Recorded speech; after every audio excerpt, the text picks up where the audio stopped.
Okay, மகர ராசி நேயர்களே, October 20ல இருந்து 26 வரை இந்த வாரம் உங்களுக்கு எப்படி இருக்க போகுதுன்னு ஒரு சின்ன பார்வை பார்க்கலாம். சரி, இந்த வாரம் கிரக நிலைகள் எப்படி இருக்குன்னு பார்த்தா, குறிப்பா குரு உங்க ராசிக்கு 4ஆம் வீட்ல இருக்காரு, சனி மீனத்துல சஞ்சரிக்கிறார்.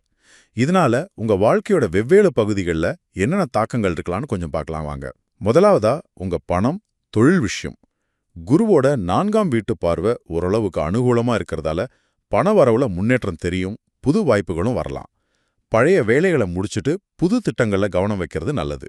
ஆனா பாருங்க, முதலீடுகள் செய்யும்போது கொஞ்சம் கவனமா இருங்க, டாக்குமெண்ட்ஸ் எல்லாம் சரியா இருக்கான்னு பார்த்துக்கோங்க. இரண்டாவதா உங்க உறவுகள் மற்றும் ஆரோக்கியம். சில சமயம் மீனராசியில சனி இருக்கிறதால குடும்ப உறவுகள்ல சின்ன சின்ன குழப்பங்கள் வர வாய்ப்பு இருக்கு. அதனால கொஞ்சம் பொறுமையா இருங்க, மத்தவங்க சொல்றதையும் கேட்டு நடங்க. அதே மாதிரி மன அழுத்தம், தூக்கமின்மை இல்லைன்னா ஒரு சின்ன உடல் சோர்வு மாதிரி இருந்தா நடைப்பயிற்சி, யோகா, தியானம் இதெல்லாம் உங்க மன அமைதிக்கு கண்டிப்பா உதவும். கடைசியா சில முக்கிய நாட்கள் அப்புறம் எளிய பரிகாரங்கள். அக்டோபர் 22, 24 தேதிகள் உங்களுக்கு சாதகமா இருக்கலாம். அக்டோபர் 21, 25 தேதிகளில் கொஞ்சம் கவனமா இருங்க. பெரிய முடிவுகளை தள்ளி போடுறது நல்லது. பரிகாரமா மஞ்சள் இல்லைன்னா பச்சை நிற ஆடை அணியலாம். ஓம் குரவே நமக மந்திரத்தை ஒரு 21 தடவை சொல்லலாம்.